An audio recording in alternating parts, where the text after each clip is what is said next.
Hi all and good afternoon. This is Clive on my little podcast, Live Pulse. And I want to talk about Labour in Heywood, or rather the history of Labour in Heywood. I'm a Reform supporter, not Labour. This is just a bit of backtracking. Right. The story of how Labour, the movement, shaped Heywood, and how Heywood shaped Labour. You see, a town that was built on mills and graft and grit, and a place where politics has always been lived, not theorised. And today we're going to walk through more than a century of struggle, solidarity, loyalty and change. So let's go back to the cotton boom of the 1800s, to the rise of the trade unions, to the decades when Labour roared in Heywood, to the years when that loyalty began to crack, and to the political realignment that's still unfolding today. This is the story of a town that has never stood still, even when the world around it did. Now let's go to the making of a mill town. To understand Labour in Heywood, you have to start with the mills. In the early 1800s, Heywood was exploding, not in size, but in ambition. Cotton spinning, engineering, coal mining. Families were packed into back-to-back houses. Children were working 12-hour shifts. And the sound, that constant clatter of machinery shaping every hour of the day. People didn't talk about working class back then. They bloody lived it. Now, before Labour existed, working people here were already organising. Now, they had friendly societies, mutual aid clubs, savings groups, and if you got sick or injured or laid off, these groups kept you afloat. It wasn't politics yet, but it was the beginning of something powerful. The idea that ordinary people could protect each other because nobody else would. The cooperative spirit. Just down the road from here, the Rochdale pioneers were rewriting the rules of economic life. Fair prices, honest wages, and democratic control. That cooperative spirit seeped into Heywood. Shops, clubs, reading rooms, all built on the belief that working people deserved dignity. And that belief would become the backbone of the Labour movement. Back when the unions arrived, in the late 1800s, trade unions were taking root. Weavers, spinners, engineers, men and women who'd had enough of dangerous work and poverty wages. Union halls became the beating heart of political life. Not just places to organise strikes, but places to talk, to debate and dream. The ILP, the Independent Labour Party, found fertile ground here. It wasn't about ideology, it was about fairness. People in Heywood didn't want revolution. They wanted a council that fixed the drains, a doctor who didn't charge a week's wage, and a school that didn't leave their kids illiterate. And when you think about it, that's happening now, not back then, now. I mean, can you get your council to do anything? No. Doctors, can you get a doctor? No. And schools even now, kids are leaving school and they can't even read or write. So, Labour wasn't a theory, it was a lifeline. And then what do we get after that? your first Labour councillors.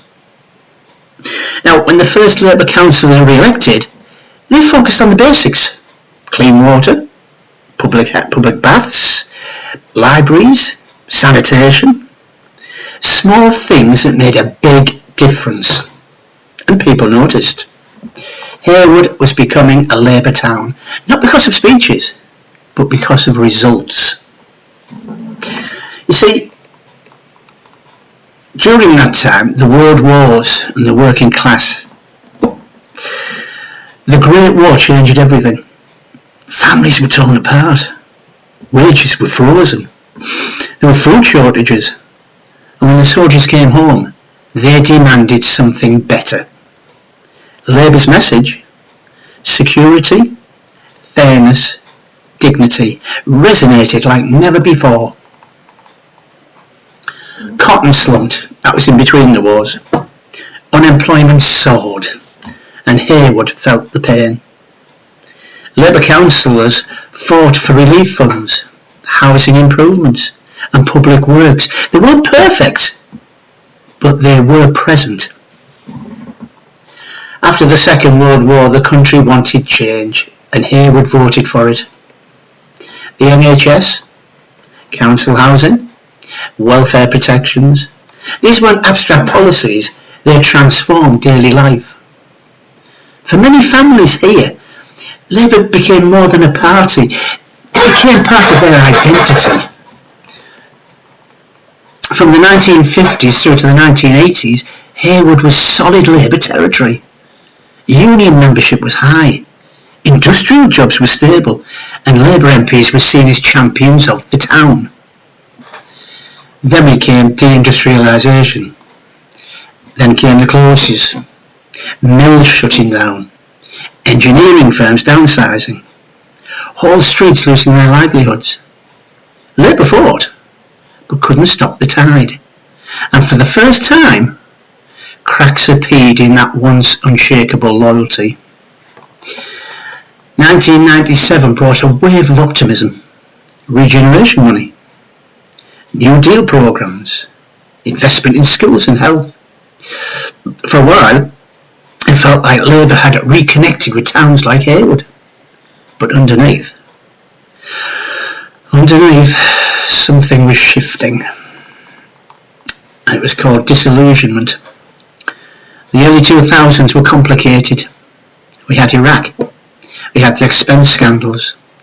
We had a sense that politics was happening to people, not with them. Immigration and identity. New parties, the BNP, then UKIP, found footholds, not because Heywood had suddenly become extreme, but because people felt unheard. When the referendum came, Heywood voted leave. Get out of the EU. Not out of hatred, out of bloody frustration. A desire for control. A desire to be listened to.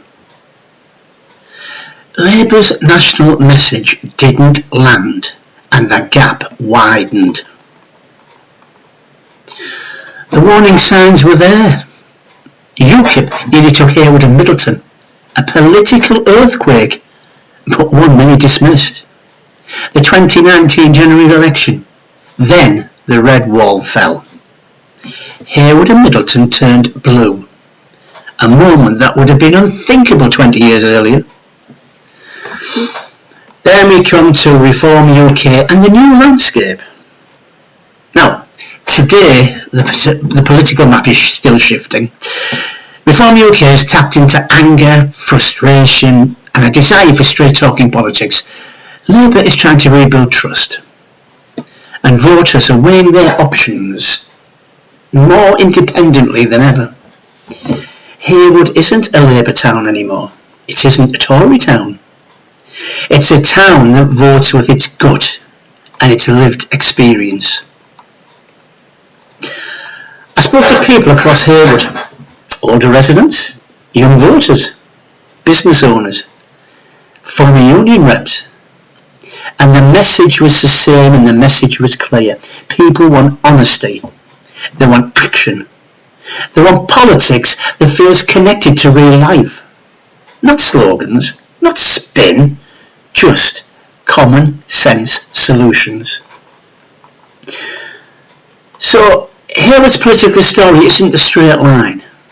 It's a cycle, and I'll come to that later on, of hope, hardship, loyalty, frustration and reinvention. Labour grew here because it spoke the language of ordinary life. It declined when people felt unheard. And its future, like the future of towns across the north, depends on whether it can rebuild trust. Whatever happens next, one thing is damn certain. Heywood will continue to shape the national story, just as it always has. Now, in the next piece I'm going to do, this is something, you could call it a story if you like, but just go with it. Just go with it.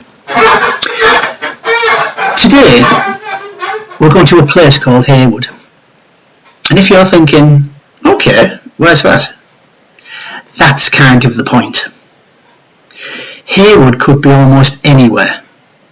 It's a town you pass through and don't stop in. It's the neighbourhood people talk about only when something goes wrong. It's a community that keeps getting described as up and coming for 20 years straight. But this episode isn't a pity tour, right? It's not a scolding lecture either. It's an honest conversation about what it means to fix a place that's been stuck in the same loop for generations, and why fixing has to mean something deeper than a new sign on the highway or a shiny development block on the corner. Because in Heywood, the cycle itself is the main character, and if you don't understand the cycle, you'll end up investing money, energy and hope right back into the same outcomes. So, what's the cycle? It usually starts with a story everyone knows and repeats. Nothing ever changes here. This place is dangerous. Kids don't have a chance. People don't want to work. The system's rigged. Some of those lines come from frustration, some come from fear, and some come from lived experience. And over time, the story hardens into an identity. Not just the outsiders see Heywood, but how Heywood starts seeing itself. And when a place starts believing that its future is already decided, people stop taking risks. They stop building. They stop expecting help to arrive. They stop trusting each other, and then predictably, the outcomes match the low expectations. So that's the loop. Low trust, low investment, limited opportunity, rising stress, more conflict, worse headlines, and even low trust. So we get, if you've ever wondered, you see, and somewhere in there people get blamed for surviving the only way they know how. And if you ever wonder why some neighbourhoods seem to get programme after programme and still don't feel better, it's often because the programmes treat symptoms, not the system. It's like trying to refill a bathtub while the drain is wide open and then congratulating yourself for buying a bigger bucket. So let's talk about the drain. In Heywood, the drain looks like a few things that stack on top of each other. One is disconnection. People don't know their neighbours, or they used to, but too many families moved, too many friendships broke, too many arguments turned into permanent silence. Now, another scarcity, not just money scarcity, but time scarcity, attention scarcity, opportunity scarcity. When you're always in survival mode, you don't plan 5 years ahead. You plan until Friday. And that's not a character flaw. That's a logical response to unstable conditions. Then there's the part nobody likes to admit. Sometimes the systems that are supposed to protect and serve feel unpredictable, distant, unfair. When that happens, people don't reach for the system. They reach for whatever is close. Sometimes that's family. Sometimes it's street economy. Sometimes it's a local hero. Sometimes a local bully. And more drain. More drain. One more drain, right? The revolving door of attention. Every few years someone shows up with a big plan. We've had it time and time again. They hold meetings. They make promises. They take photos. Then budgets shift. Leadership changes. Or the headlines move on. And the community learns a painful lesson. Do not get your hopes up. So, how do you fix Heywood without repeating the same cycle in a different outfit? 1. You start by changing what fix means. You're not fixing people like they're broken.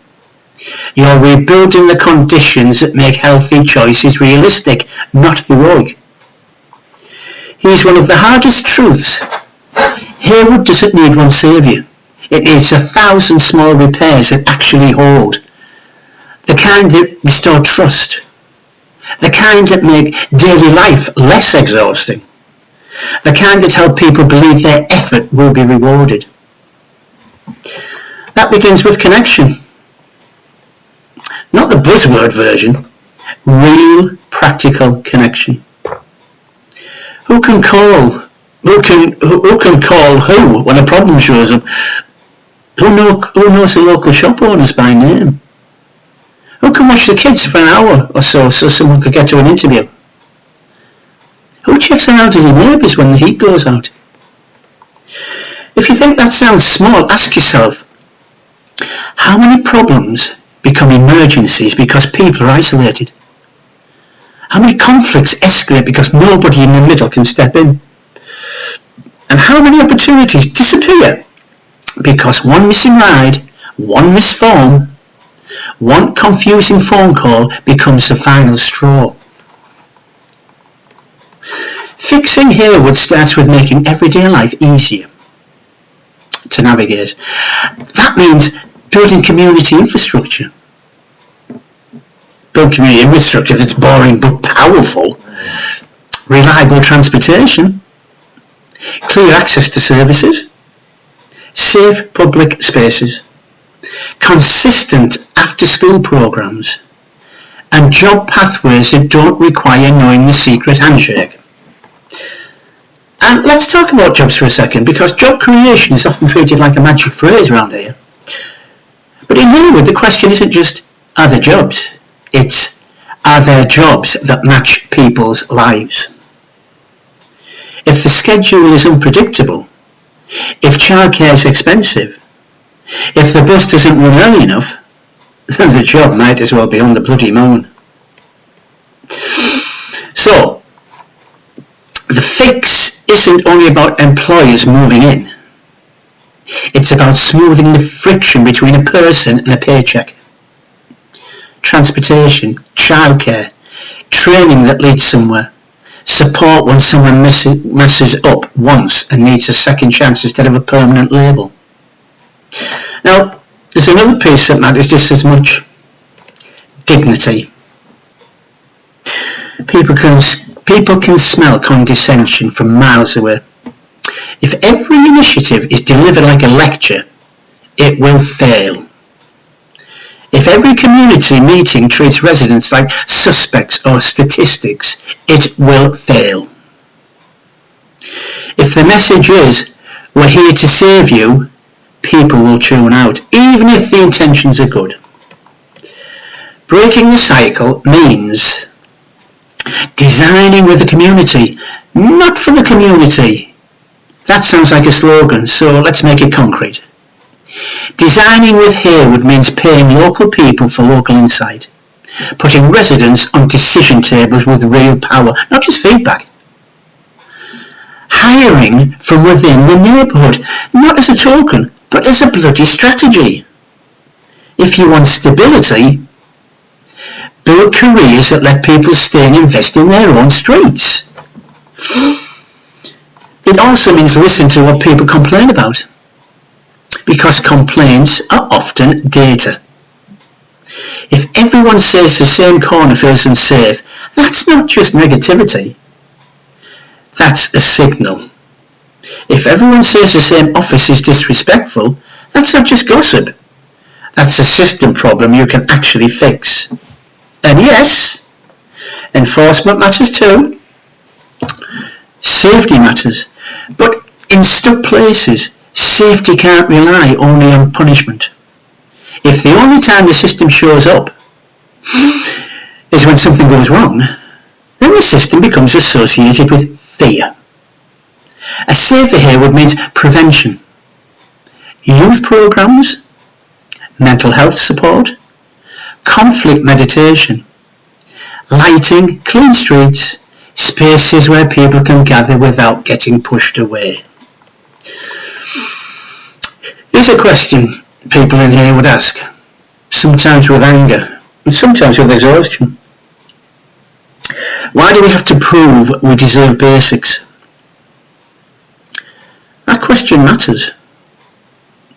Because if getting help requires constant performance, people eventually stop trying. So what does breaking the cycle look like in real life?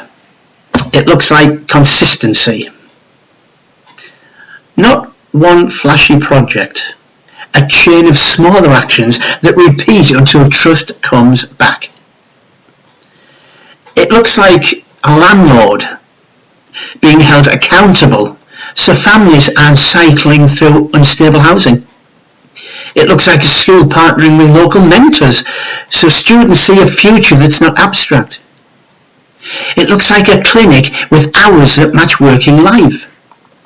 It looks like a community centre open late enough to actually be useful.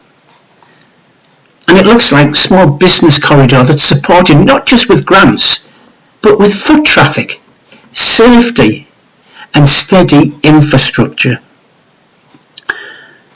And it looks like measuring what matters. Not just crime rates and property values, those are real. But they're not the whole picture. Measure things like, do residents feel safe walking at night? Do people trust local institutions? Are young people connected to mentors? And are families stable in their housing? Are jobs accessible without a car? Can someone get help without being humiliated? Now,